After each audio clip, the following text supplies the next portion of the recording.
Okay, so as I was saying yesterday, not yesterday, but on Tuesday, one of my ideas, what I want to tell you about today is um how to find the gradient of a function that depends on matrices. So that is usually referred to as matrix calculus. Um, and the idea is that whenever you have the idea is that whenever you have something that depends on a matrix, in a sense, that means that it depends on the entries of the matrix. So you could always think about it as a function of the entries of the matrix, but it is more convenient in certain occasions to just kind of like think about the matrix as a single entity and just like try to kind of like take a gradient or a partial derivative with respect to a matrix in some sort of way. So that's kind of what I'm going to explain to you about today. So let's talk about matrix calculus. And then if I think I should have enough time to at least start how that's supposed to generalize the case of the tensor networks. Um, okay, so let me start, as I was telling you last time, with the directional derivative, which is a useful concept from Calc 3. So,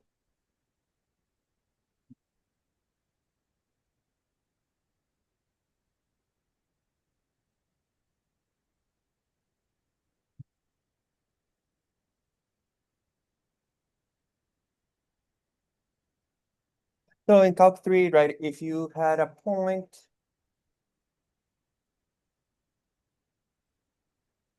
and let's say there's a line that passes through that point, okay? So there's a line that passes through that point, and a line, like a line specified by a direction.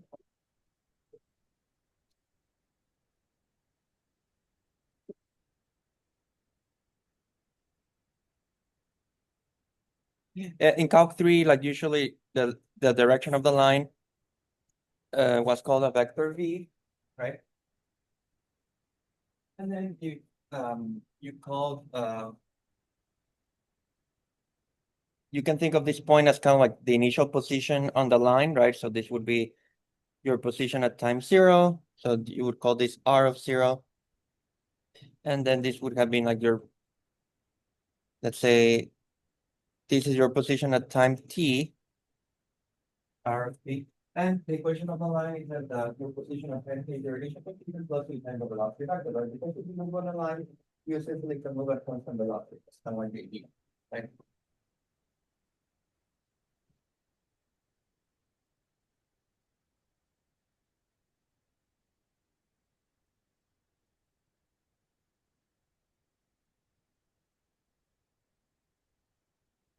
Okay. Now, if you have a function, right, that depends on x, y, and z, uh, how is this related to the directional derivative? Because the idea is that if you have a function that is a function of x, y, and z, you can ask what's the rate of change of the function along this particular line. And that's what the directional derivative is. So its rate of change along this particular line is the directional derivative.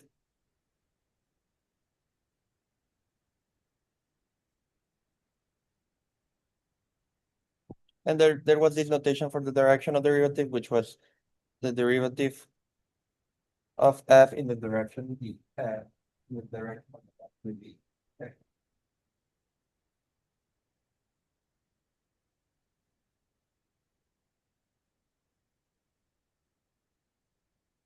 Yeah.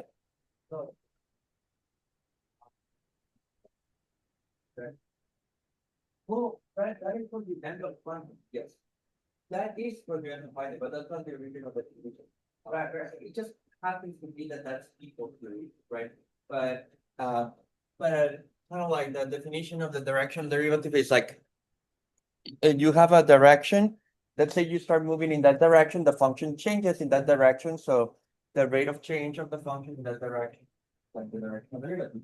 Which is, so, right, there is a definition in terms of a limit, which is maybe not something, you were given in Calc 3, but I'll write it down, and then that coincides with the formula of the gradient. So there's like a limit definition, which is very similar to the limit definition of derivative. That's why I want to emphasize it. Mhm.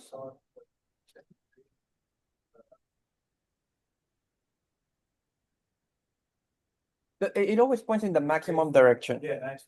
Yes. By the downward, this is just like, whatever component of that maximum power. Splitting each component, finding whatever. Yeah, if you take a dot product with a particular vector, it's kind of like a projection of the gradient into those directions. Yeah. So there is a formula of the direction of derivative, which will look very similar to the formula for the derivative of Calc 1, right? Which is the function evaluated at R of t minus a function evaluated at R of 0 over t. So if you compare it, if you compare this with the derivative, the formula for the derivative of a function in Calc 1, compare with,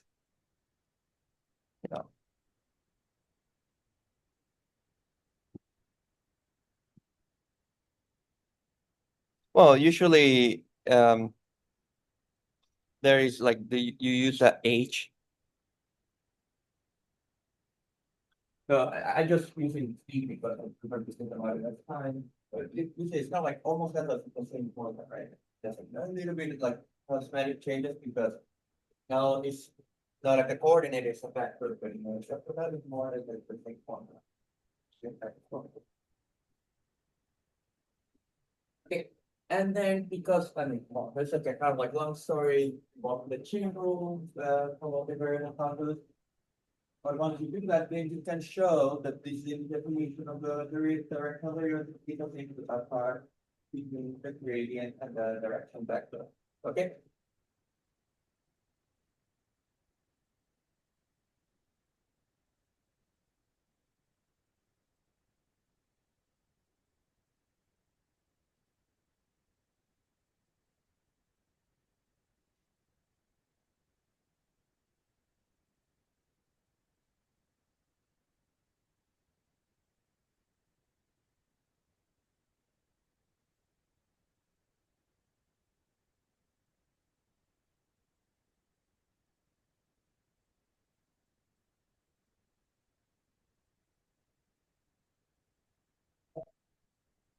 Now, my point is that what I want to do now is have a function where the variables are not numbered by matrix. Here's they just conceptualize, I guess, we look at it, one-dimensional items.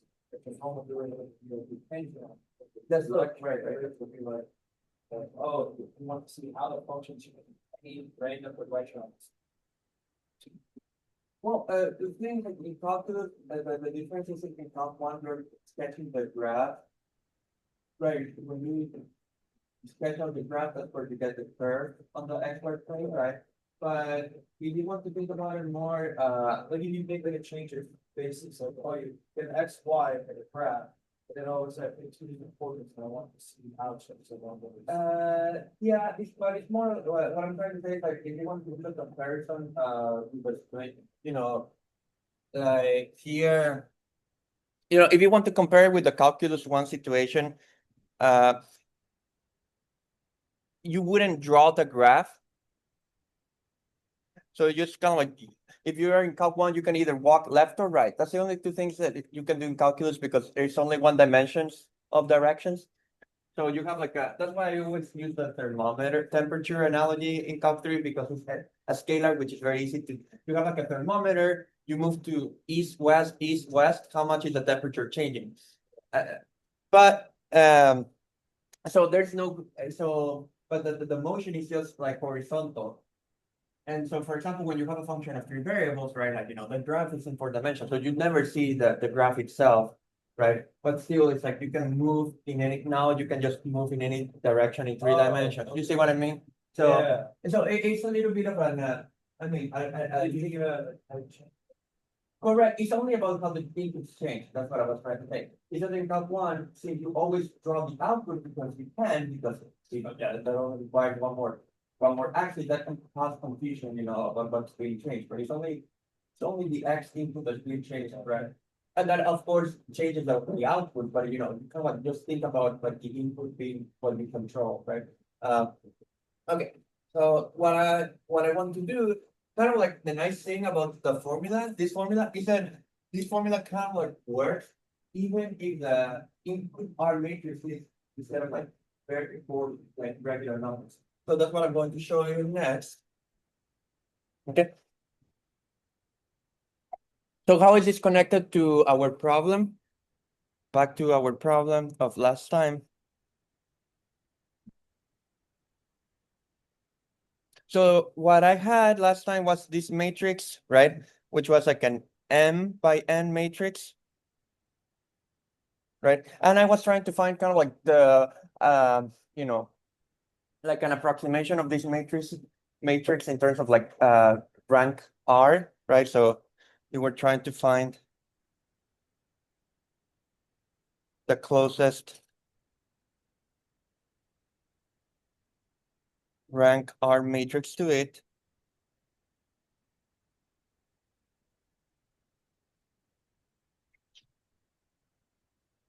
Right? But I was expressing because we kind of like already have like some idea of like the SVD decomposition and all this other stuff. I'm expressing this matrix kind of like as a product of two matrices, right? Expressed as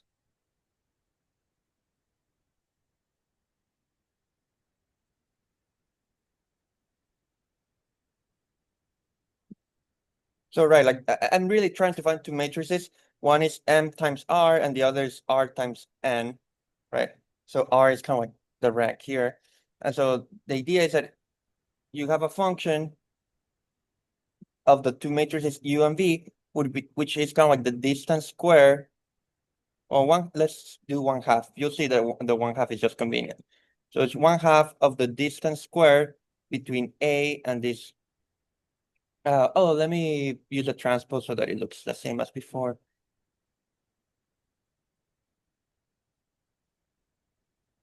Right, so V transpose is going to be R times N. So that it kind of just looks closer to how you write it in SVD decomposition. Okay. So I'm trying to find the two factors U and V that will of those sizes that will minimize confusion.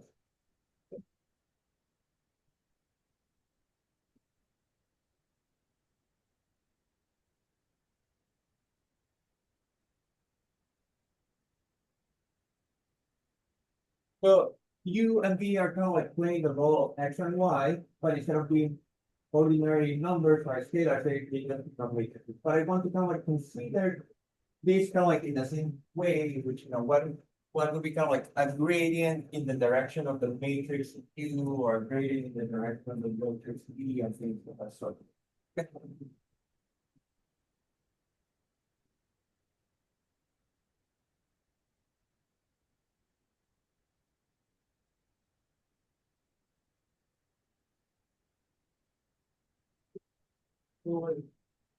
Exceptions.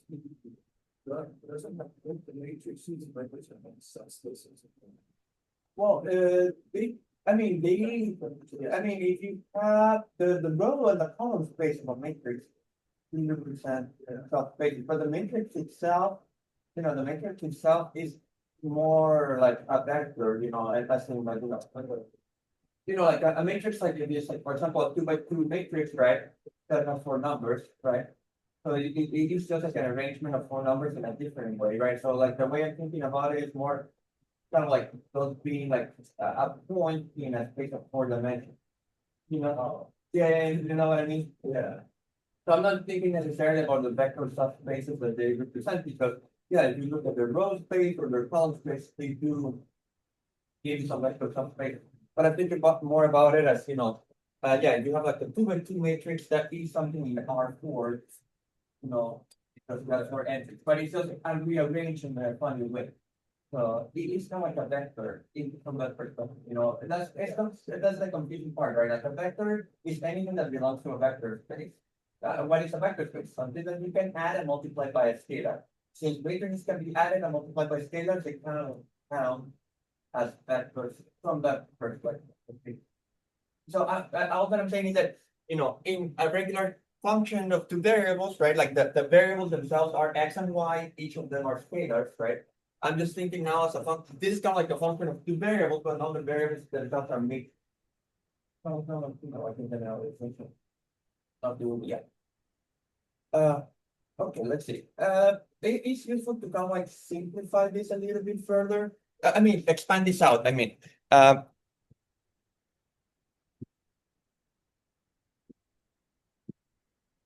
what is the length square of a matrix or a vector? It is the dot product of the vector with itself, right? Or the inner product of the vector with itself. So just to kind of like again practice this notation.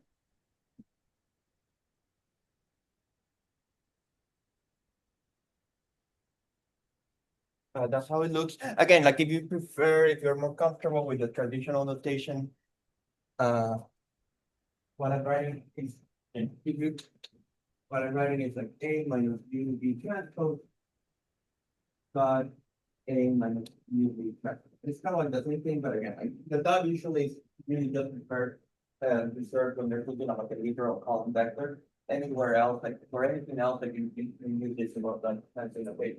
But they get it, the inner product or the dot product distributes, right? Like that's something that I've used a lot before. So you distribute this. So it's like A with UV transpose, UV transpose with A, and UV transpose with UV transpose. So that gives you the function.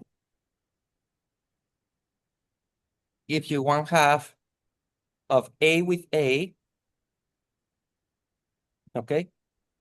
Minus A with UV transpose minus UV transpose with A, and then minus minus becomes plus, so UV transpose with UV transpose.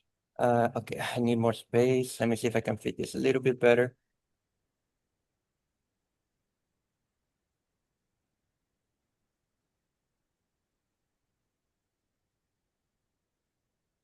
Woo.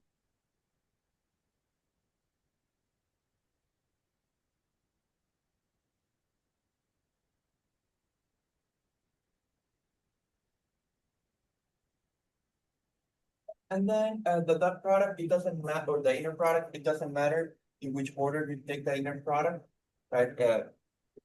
A dot V is the same as V dot A. So the two with the minus sign can be combined. I'll try to make the V's sharper so that they're a little bit easier to distinguish. So,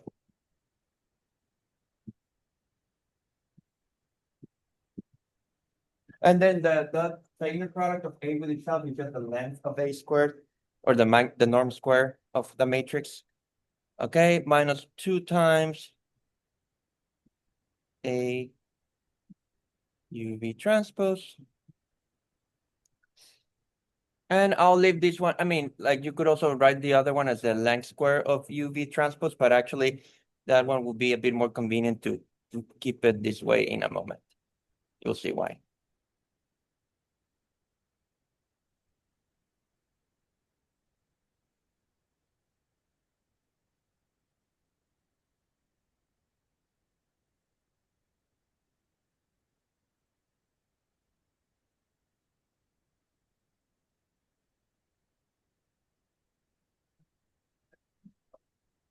A, U, what's all the trees? They were like. I'm just thinking, like, I mean, back of next to Y to, I think. So the I is what they were doing. Well, right, because I was on a normal basis, right? Yeah. Here I'm not expanding in terms of a basis, right? Because I'm You're like saying that the object's like vector B. right. It is similar to, like this. Yeah, similar to these problems, like, if you had Q dot Q plus V dot Q minus V, I I'm not expanding, you will be get inverse of the basis, so you do, you with the, you know. Yeah. But yeah, if you use a basis, you can kind of like decompose it in terms of the basis, but in this case, it's not convenient to do that, but you could if you want.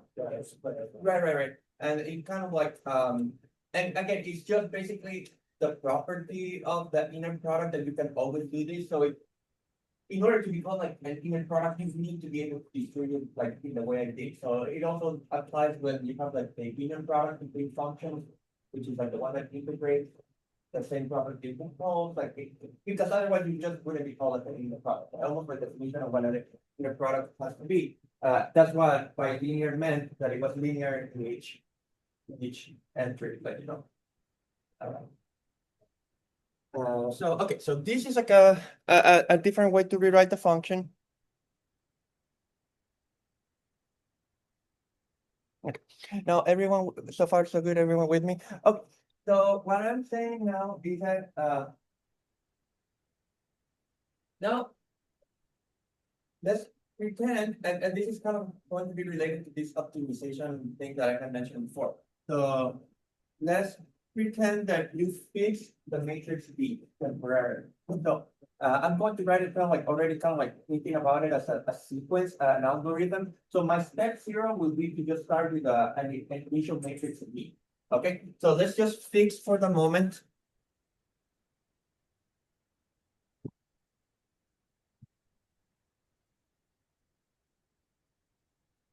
So just to emphasize that kind of being fixed, I'll write it as B0 because it will become like the initial matrix to start with. Okay. So that you can regard, so that way we can regard the function just as a function of U, right?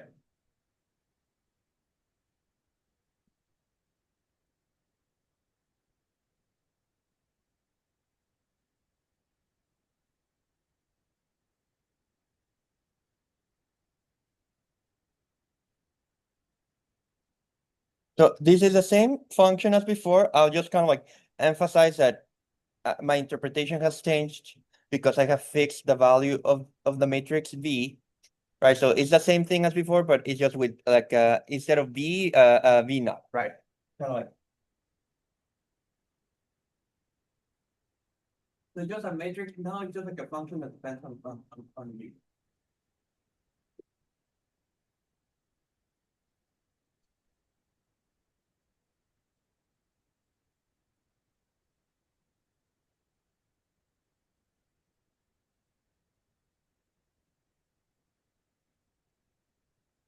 Okay, and the idea again, like what you have to think about it I want to do kind of like a directional derivative sort of thing for this.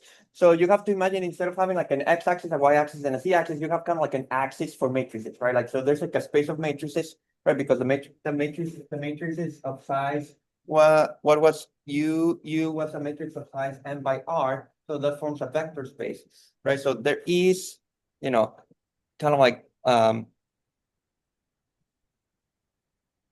there is kind of like this vector space where the matrix U lives. And so you think of it as maybe the matrix U represents a point in this vector space, and there is a line, you can find a line of matrices that passes through the matrix U, okay?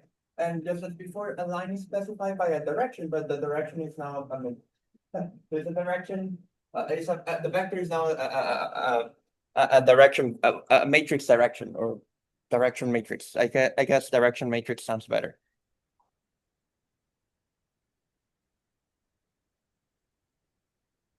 So now the direction is given by a matrix, not a vector. It's now given.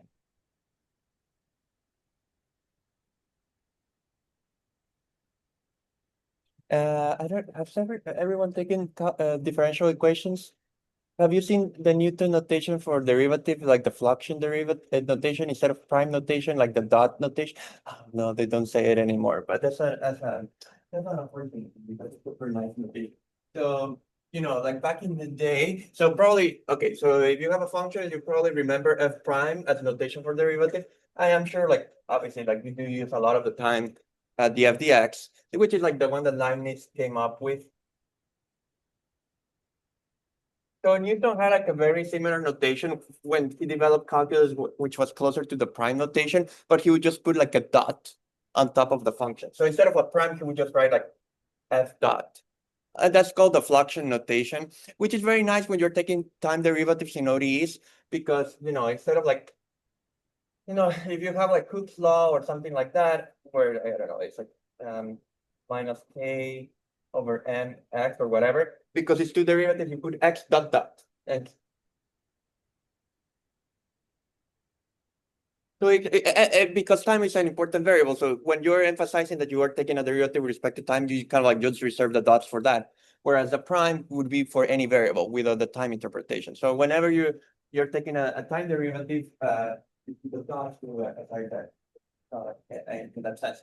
So that is a useful way to refer to, to the time derivative. So I'll call this matrix because it's kind of like giving you kind of like a velocity vector, but in the line, right? It's kind of like, like the direction of the line is the velocity vector. So I'll refer to the direction of this line as u dot, just for, so that it kind of like looks more, how you, if you ever open like a group and differential geometry or things like that, this is how you do that. So that you can kind of like look familiar if you ever run into it.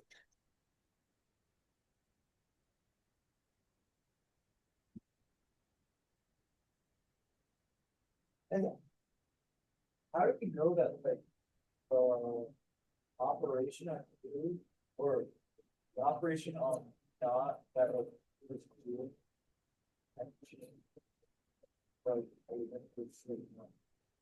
In like some random like this. No. I'm just saying, like, you have your matrix Q, right? Yeah. The matrix Q lives in a vector space, right?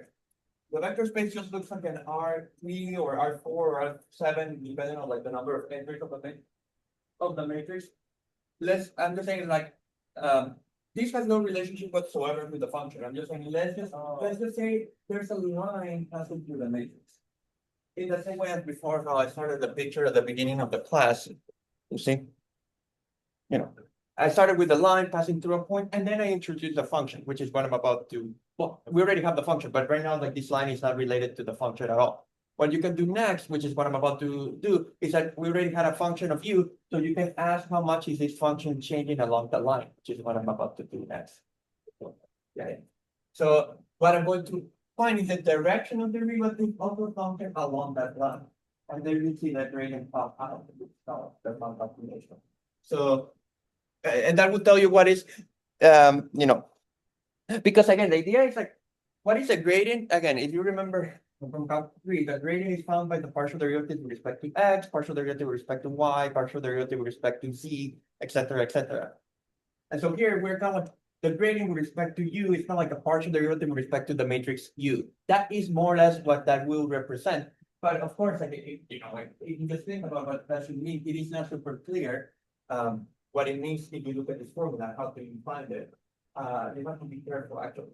So what's easiest, and this is actually how calculations of the gradient are done in general. So what's easiest is to always compute the directional derivative. Where is the formula for the directional derivative? Here it is. What you do is find the directional derivative instead, because that's kind of like a limit definition of derivative.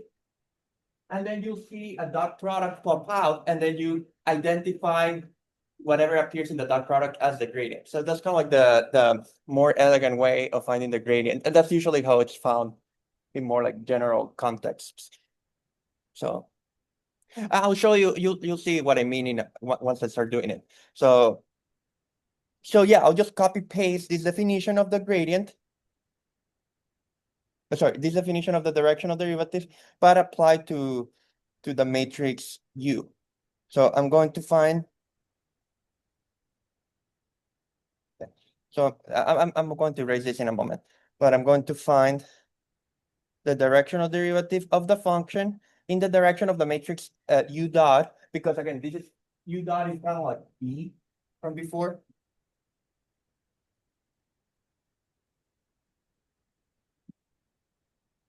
And I'm going to find it as a limit as t goes to 0 of f of, I should write what r of t is in this case. So r of t in this case would be the point plus t times a vector. So it's just point.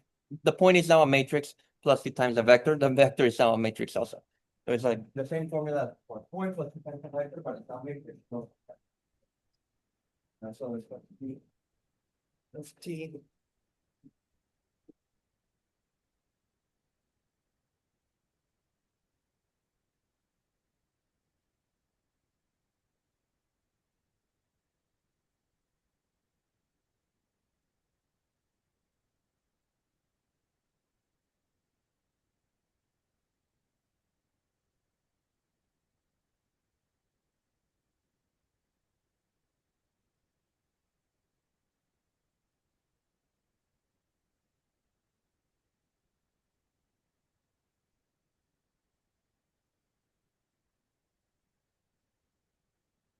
Oh, so okay. What does this limit give you? Let's put it in the formula. So it's f of u plus t u dot minus f of u divided by t.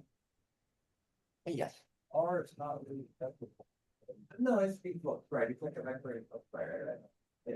The position vector thing, right? I mean, it's kind of like a vector, but it's not a vector, you know what I mean? Oh, yeah. Yeah. You always have kind of like play with words a little bit when you're talking about these things, you know? For all practical purposes, the intuition that you develop with actual vectors basically works in exactly the same way if you can see these things. To put your brain implant, to that case, to see like 10 dimensions or 30 dimensions, like the idea is that it should look the same as kind of like look in 3 dimensions. Okay, and then let's plug in our particular function. So you'll see it simplifies a little, it will simplify soon. Let me just copy it here, put it on the side so that I can kind of like refer to it. So it's 1 over t. Okay, so it's 1 over t, and there's a 2 that also kind of like I can just put in the front. Okay, so f of u plus t u dot. So, okay, so I will put in blue all the stuff related to this. So the stuff related to the first factor is the magnitude of a squared minus 2 times a dot u plus t u dot v0 transpose plus u plus t u dot v0 transpose u plus t u dot v0 transpose. Okay, that's what that is that is what we get. That's what the first one. We just replace every time we see t, you replace it with u plus t u dot. Okay. Looks a bit messy, but I'm going to simplify very soon. And then you have to subtract. You have to subtract what you get if with f of u, which is kind of like more.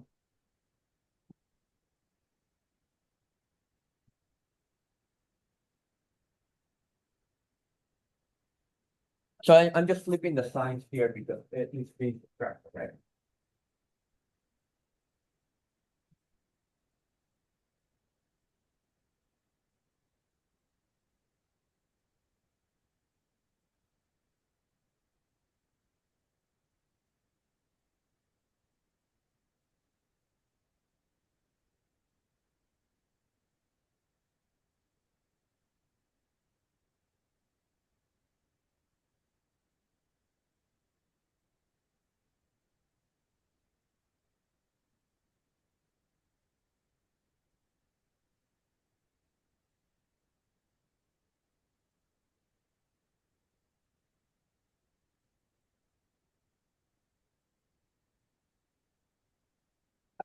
I love pencils, really, actually. It's not too bad. But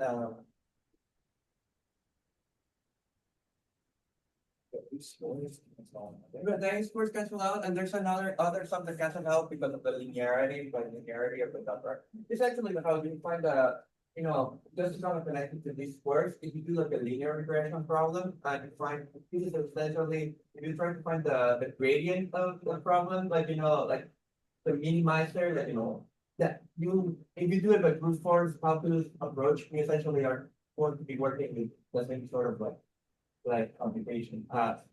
Of course, like there like more elegant ways to solve these squares just by using matrices and like then linear algebra, the column space and all these stuff. But if you want to do it more like from the calculus perspective, it's essentially what I'm doing is kind of like a least squares. I'm minimizing a different square, so it's like a least squares problem. But for this particular setup where like the matrix that is closest, I'm breaking it as a product of the matrix. But it is kind of like philosophically the same ideas. Okay, so yeah, as you were saying that the norms of A cancel, and then okay, let's see, and then you do U with V0 transpose, right? So you get, I'll keep using the same colors, minus 2 times A. Okay, so this one is U V0 transpose. Oh, yeah. I forgot the limit. I have to be taking limits. I'll take the limit at the end. Like, there's no point in carrying.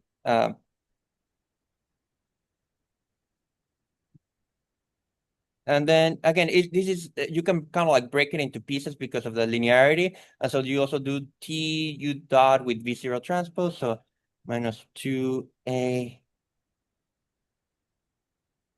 T U dot V0 transpose. Okay.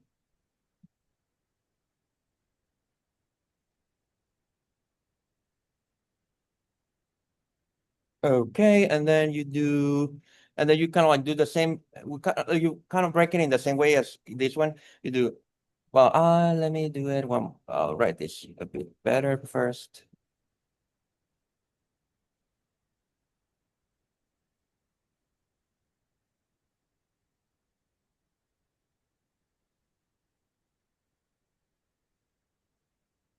Yeah, I still haven't broken the second one into pieces, so that it's a little bit easier to see. And then what's next?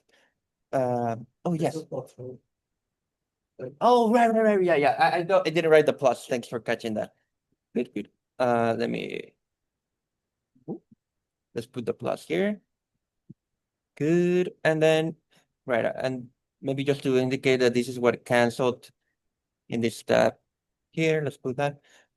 And then a plus 2 times a u v0 transpose minus u v0 transpose u v0 transpose. Okay.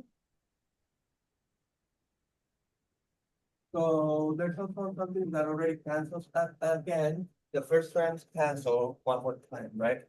The first terms cancel. Oops.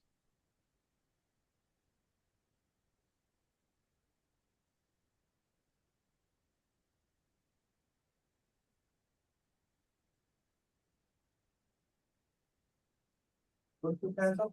And then we'll break it into pieces, right? Like this one with this one, this one with this one, this one with this one, this one with this one. And you'll see that there's something else that cancels.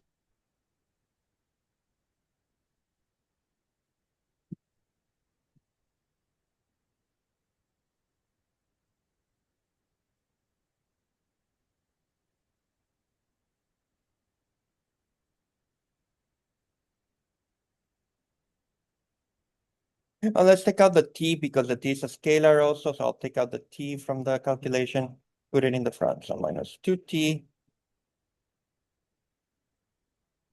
Okay, and then, right. So what I was saying is that you do the first with the first. So you get u v0 transpose, u v0 transpose. Then the first with the second, again, I'll pull out the t, so you get u v0 transpose. And then u dot v0 transpose. And it will be 2, right? Asymmetric, is that yes, good. Yes, it's 2. And then you get the last one, which is the second with the second, which there's a t in each of them, so it comes out as quadratic in t. So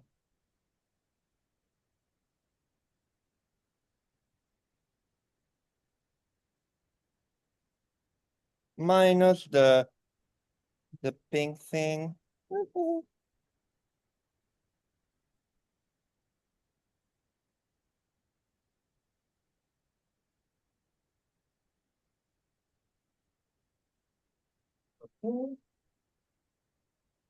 Cancel out again, very good. And everything else has a t. So this is actually similar to how you find the derivative of x squared in Calc 1. It is more or less the same calculation, but like kind of like the grown-up version of that because it's been matrices and inner products. But it is similar to, because it's kind of like an expansion like x plus h squared, which is x squared plus 2xh plus h squared. You kind of like see the same terms here, but kind of like again, like the adult version of that involving matrices. But it kind of like comes from the same. So this one cancels this one. Okay. And everything, okay. And then what's happening here? Yeah, we are almost done. Right. Yeah, no, we're good. Okay, so everything has a t, as I was saying. And then we have to take the limit as t goes to 0, but I want to. Ah. No.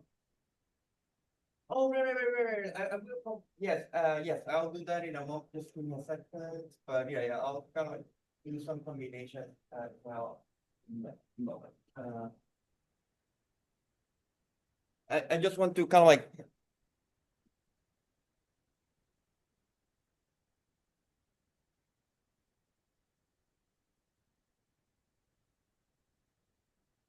Okay, so this one has, okay, let's remove what this goes away. Okay, this goes away. This goes away. Oh, because there was a t. Okay, so this t cancels this t, it cancels this t, and then there's a t left here, right?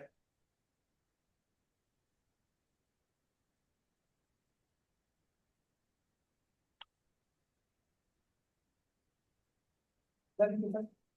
And again, secretly, I was supposed to take a limit as equal to 0. So in the limit, this one also goes away, right? Like the last one goes away.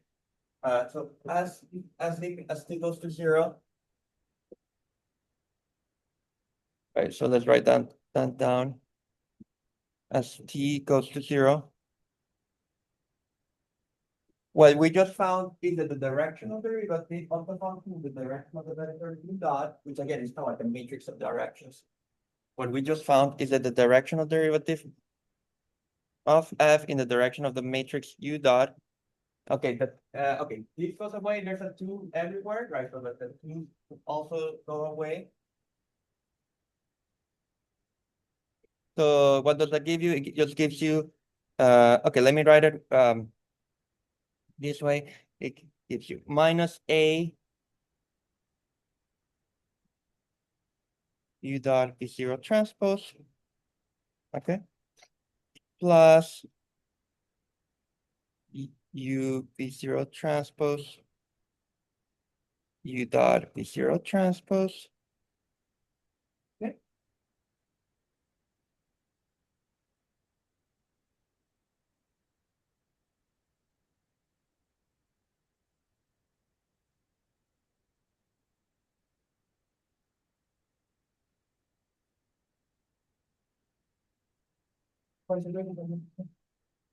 Now, these two I can merge again. Well, you'll see why it's kind of nice to do that. I can merge these two again because the second factor is u dot b 0 transpose in both. So let me merge them one more time. So it will give you minus a plus u v 0 transpose with u dot b 0 transpose. Yeah, but let me see. Like you have to. Right. But you have to. Yes, you just have to be careful with how you do this because when we talked about the transpose, right? That- it's just like the formula for the transpose. I'll go. Actually, I'll put it in terms of the trace for a moment because when I talked about the transpose of a matrix, right? Like I don't know, what was it? Like the A, U, B, that you can move it to the other factor. um. Kind of like the matrix appears on the left side, whereas this one with the transpose appears on the right side. So it's not quite in the same, like, you know, it's not written exactly in the same way, but yeah, it's related. You will be able to move it. I'm just going to kind of like do it slightly more carefully so that I kind of have the calculation here. Let's see. Right, so what was the dot product? What was the formula for the inner product of the matrices? It was with the, it involved the trace of the matrices, right? Okay. So this is the formula, but it's still not how I wanted. So now let's just recall that the dot product between two matrices was the trace, and it doesn't matter which one you transpose. So let's see, something like this. Or what? Which one do you want to? Or let's just leave a transpose.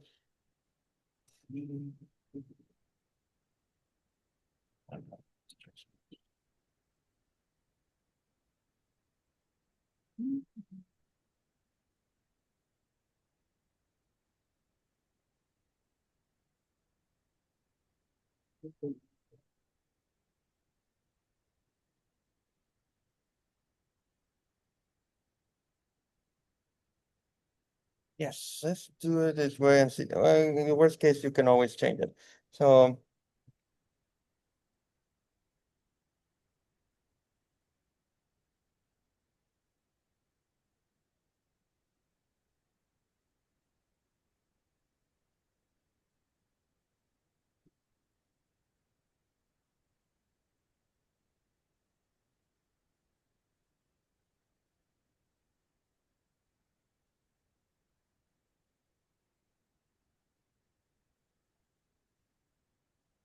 So you have to transpose one of them.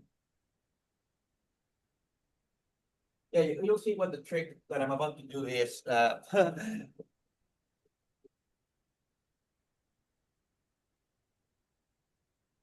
Yeah.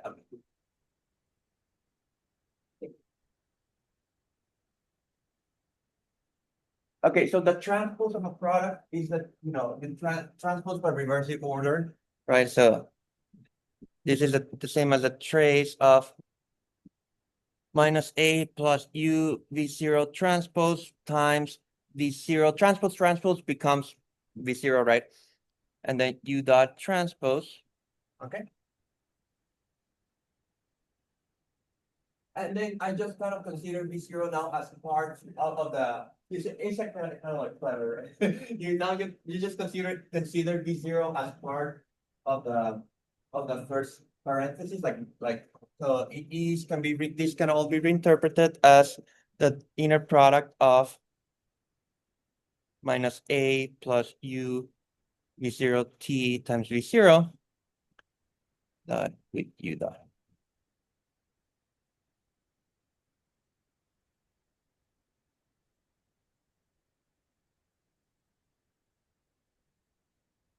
Is that okay? Is that making sense?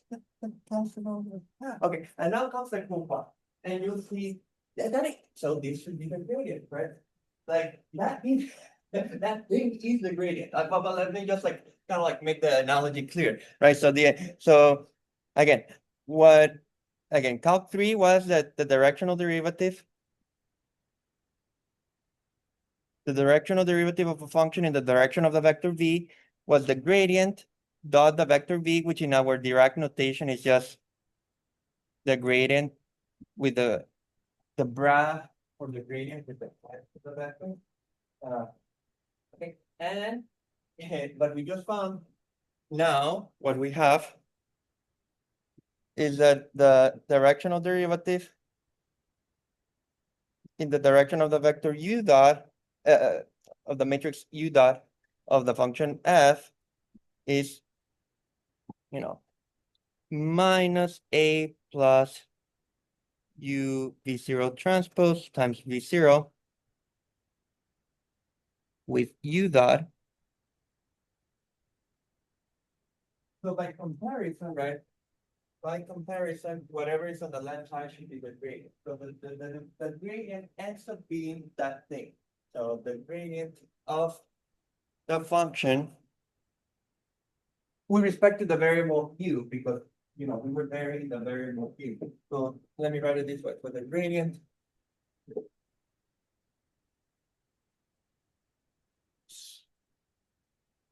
so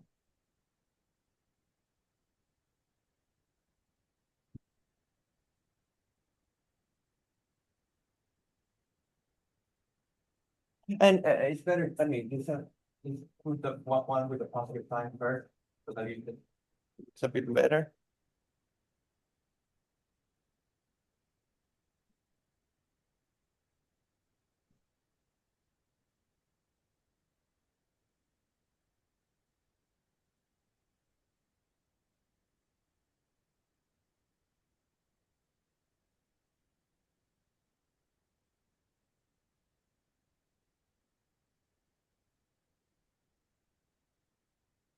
And I mean, I'm sure you believe me that you can do exactly the same if you're gonna face u and do the same calculation for b. So I'll maybe I'll put it like for you to check. But it's literally the same calculation. You just change wherever you like, similarly.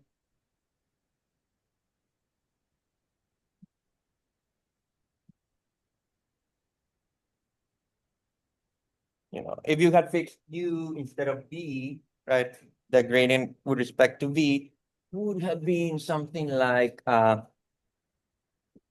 it gives you the following. It's very similar.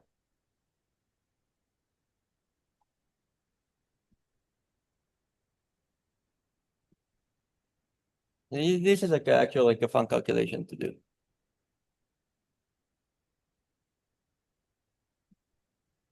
So it has like a very similar.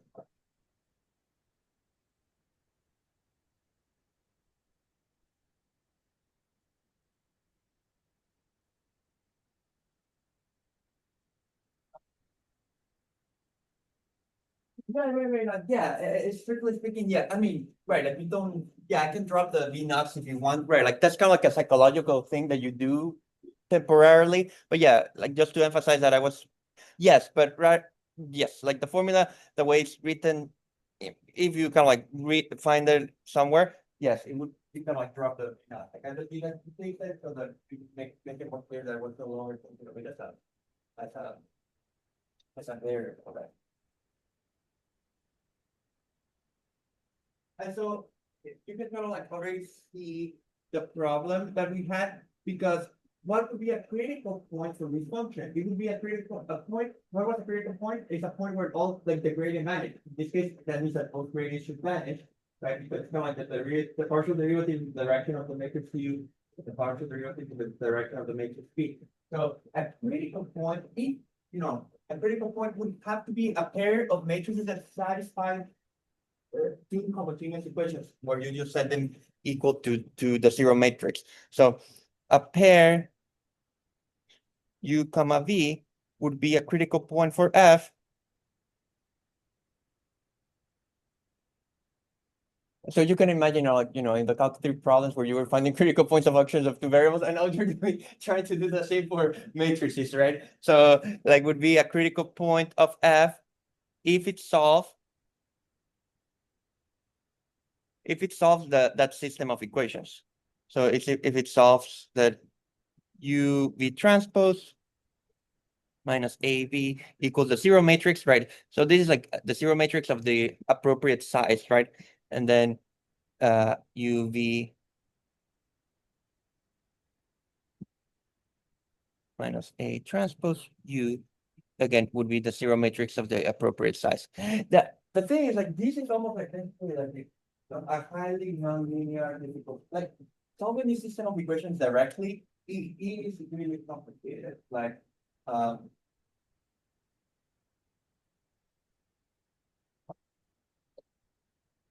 it is a very bad optimization problem to try to solve directly. I can show you, but and so that is why, like the technicality is that it's non-convex, and there's like a bunch of terminology developed. refer to compatibility. So it's just like a bad optimization problem. But it's like a this is like a very nonlinear system of equations, etc. So this is highly nonlinear.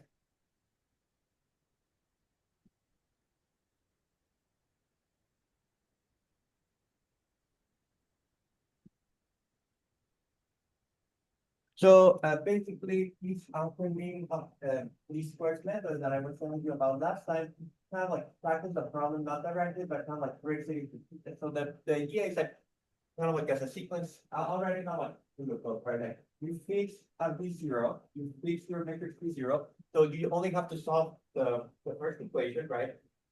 You find that U0, you find a solution to that, which would be called U0, then you use that U0 to do the same here, but solve it, you know what I mean? Like, oh, let me write it down. I'll put a problem of that on the, maybe with 2x2 matrices, so you can try to do it on the computer to see how the sequence looks like. It's kind of like fun.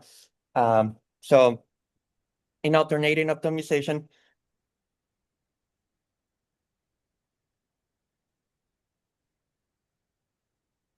okay, so you would solve, you start step 1 or step 0, right? You start with a random matrix.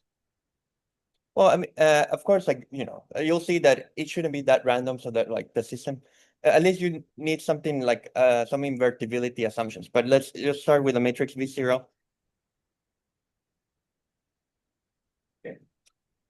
And let's call, okay, let's, and then you try to solve, okay, and solve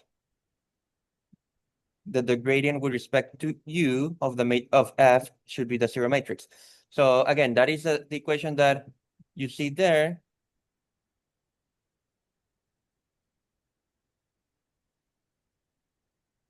And what is this equation? Like you do U times V transpose V.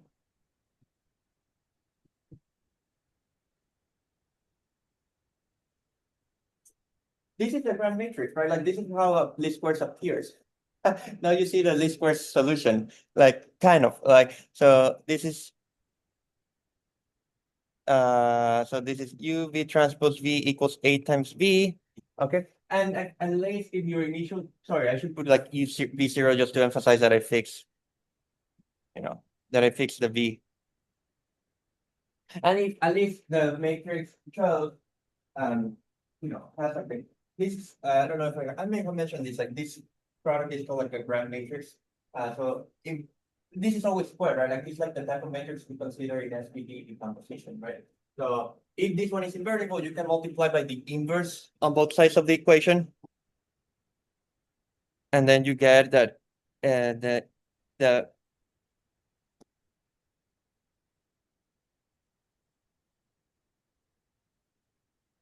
that you have to be this. So this will be the solution to this problem. This is kind of like again similar to the solution to this problem. The same type of thing. So this is now becomes your U0, right? And so you use this U0. Now that you have a U0, you plug that into the equation for the gradient of V, and then solve for V into that U0. Okay, so you take this as U0.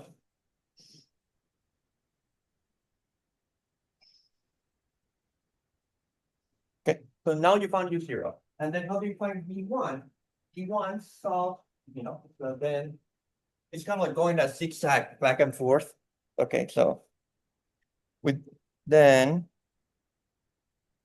you solve the gradient of with respect to V of F equals 0, using as a reference point this matrix 0.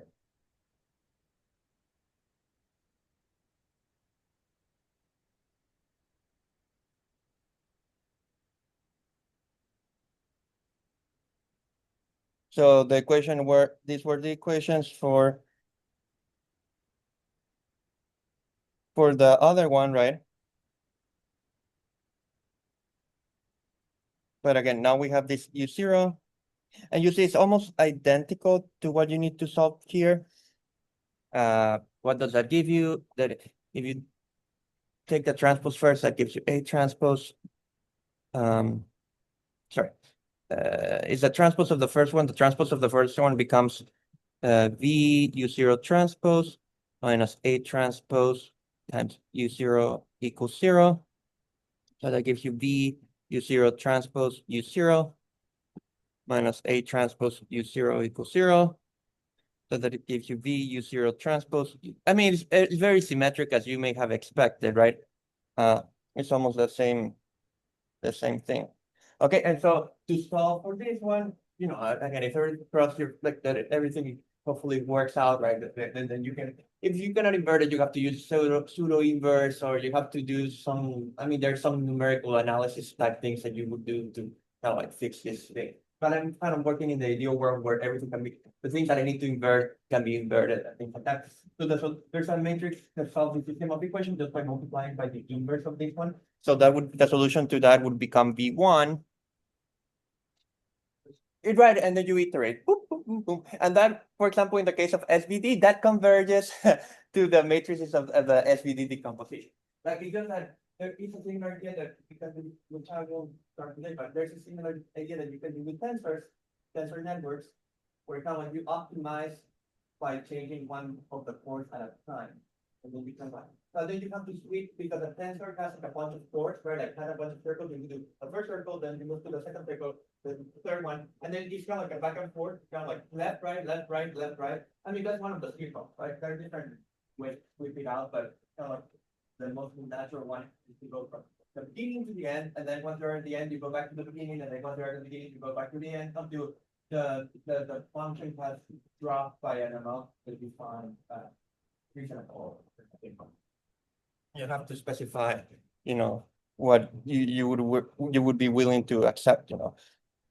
But I'll give you, I do want you to try it out with like a 2x2 matrix so that you see that it converges to, you know, what you would like, you know, from the SVD decomposition. So like you can kind of like see how everything converges. Like in that case, it's kind of like a fun thing to do. And with 2x2, it's kind of like easy to work it out. So. And then, yeah, and then it's recursive, right? So then you repeat.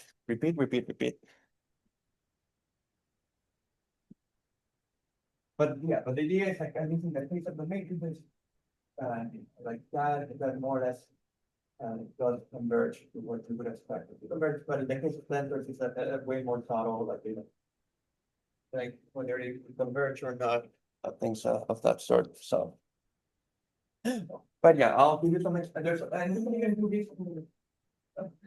You can even do this for functions of multivariable. So I'll give you like a problem just for like a regular function of optimi, you know, like do these like sequential optimization so that you see it converges to the mean and things like that. Repeat, yeah. Okay, this is a good place to end, I feel like. So yeah, so here.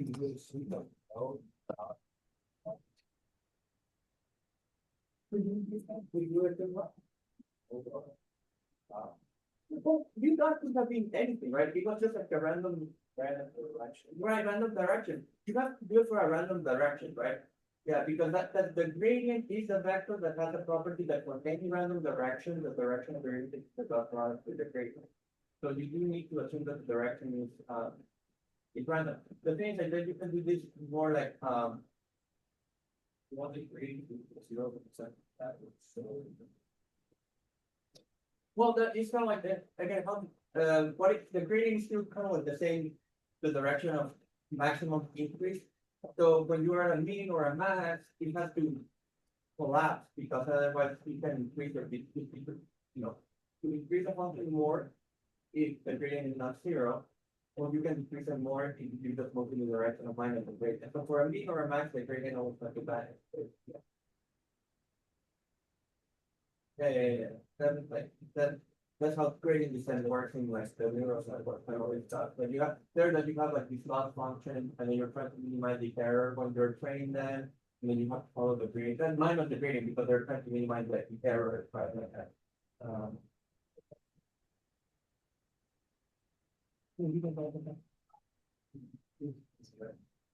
Oh, okay. So I think you kind of like do it like as a random, you know, like you probably have to run this, like if you want to kind of like set it up as a variable problem, you know, you kind of like start with a random matrix and, you know, like you have like maybe a random number generator or whatever, like kind of like, you know, and, you know, run the sequence like in different starting points to analyze like the behavior, you know. Of course, if you have like a concrete problem, but we need to understand a little bit more about the function, we probably can have again and make a more educated guess about which matrix to start with.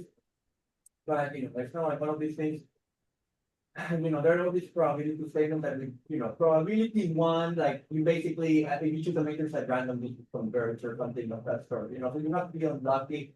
You know, for example, if you choose the zero matrix, that is probably not a great choice, like, because but the zero matrix is really special, right? Like, so you know, like, you choose like kind of like a generic matrix, but again, there are always ways to kind of like say what you mean by generic matrix, but that's kind of like the same thing that, you know, when you do sampling or it's Monte Carlo methods, there are all these methods where you have to kind of like generate like some like random distributions and then you know there's like these techniques for doing that. So I kind of for something like this, it won't be that much of an issue, you know, where you start with if you're just careful enough. But yeah, with the tensors, I do think that it needs to way more sensitive to, you know, what the starting point was. But in that case, we probably we run it at different, like, you know, again, we kind of like started at different instruments, it would be kind of like that convergent behavior.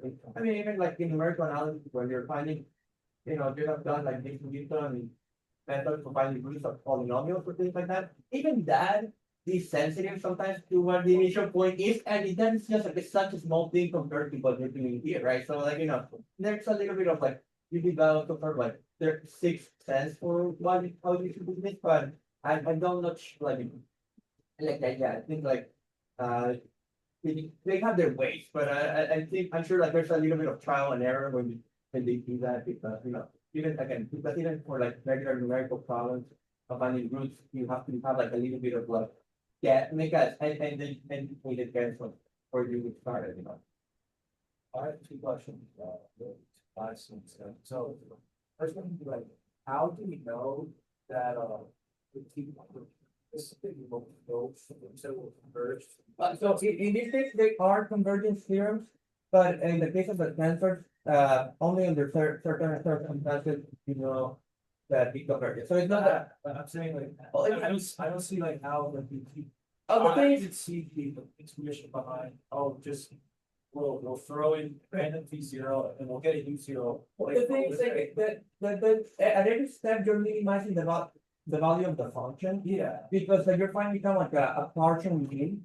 So as long as the right, so at every step the function gets getting smaller and smaller in the sequence. So as long as you know, for example, that the function is bounded, which is a way of saying that it doesn't go to negative infinity, right? Then you can kind of like run some arguments for why you know, a subsequence converges. I mean, there's some real analysis down there that gets thrown into. But all I'm saying, well, it is. I mean, I don't know if you have to linear optimization, but it's kind of like with these duality theorems, like well, anyways, all I'm saying is that you know, if at every step you're lowering the value of the function, right? Then and the function cannot go up to negative infinity. It's always up. The difference is always a negative. Lower. Because Oh no, because because just find like U one that fits the random well, V zero that we chose that will minimize. oh no, the thing is like these systems of equations, they are the systems of equations if you were trying to solve like a least squares problem, for you know one at a time. And so at least squares, that's what it means. Like you're finding the minimum square, right? So that, like, you know, if you kind of like think about, of course you can compute the Hessian. Okay, actually that's a good point. You can even find the Hessian of, you know, of a function like this, and then you can check that it is like these critical points are like are minima for, you know, or local minima or things of that sort. So you can definitely check that the critical points you are finding, they are minima for the smaller problem you're trying to solve. So once you know that they're minima, that means that they're minimizing the value of the function. So you started with an arbitrary value of the function, and at every step you lower it, lower it, lower it. This function was non-negative to begin with, anyways, right? Because it was like it was a square. Yeah. So it's not going to go to like, you know. Basically, Right, like I just differentiated the function, right? But like the function itself is more like a paraboloid. It is kind of like a square, it is like again, this function is kind of like the generalization of something like 1/2 of like, x minus x naught squared plus y minus y naught squared, etc., etc. So it's kind of like in higher dimensions, it looks like some deformed salad bowl. More or less, kind of. But it can have like some bumps because maybe it has local mean, like it's a little bit more complicated than the usual paraboloid. It's kind of like a more deformed paraboloid. But all that I'm trying to say, I don't know if you remember like the function that I got shown last time, but let's see. I feel like. So, that's. I remember like when you. Like this one. Oh, good. I still have it here. Wait. Oh my God. I have to go share it on my. You only see my face. Where are you? Oh my God. I have like 20,000 like tabs open. So like finding what I need to find is always a bit of a. Here you are. You see, this is kind of like it's kind of like a square of something. So it's maybe like a paraboloid, but it can have some deformations on it. But all that I'm saying is that it is definitely bounded from below, which is the name for it, meaning that, it's always non-negative. So, and then you're finding minima. So, or not complete minima because you kind of like are doing it partially since you fixed one of the variables. That's what I'm trying to understand. What is that? What does that mean? Like, You kind of like doing gradient descent in the x direction, and then you do gradient descent in the y direction, and then you do gradient descent in the x direction, and then the y direction, and then the x, and then the y, and it's zigzagging between. That's actually, I'll do like a problem about that for a function of the variables, and then you can see it more concretely. But it's kind of like an alternating gradient descent. So it's not global gradient descent, but it alternates, and so it's still a descent. So because it's still a descent, it's still lowering the value of the function. Okay. That's kind of like the idea. So it's kind of like imagine that you're working on the mountain, but you can, like one of the trails is closed, but you can only kind of like lower it, going, I don't know, in that each direction. And then once you get to that point, then you can go south again. Again, it's kind of like a back and forth. okay. So like, you can rent 0 anyway. Right. Well, let's say anywhere, but yeah. Define U0 using our revived equation. Yes. And that U0 tries to minimize the distance given that random P0. Correct. Then we find V1 of V1 based on that U0. U0, and every time And then you find a U1 they should minimize it by some amount. right in that particular direction. Okay. Yeah. So it's kind of like a partial minimization, maybe if you want to call it that. Yeah. It's a partial minimizer, or like, it's not a global minimizer because you're only minimizing with respect to some of the variables. Yeah.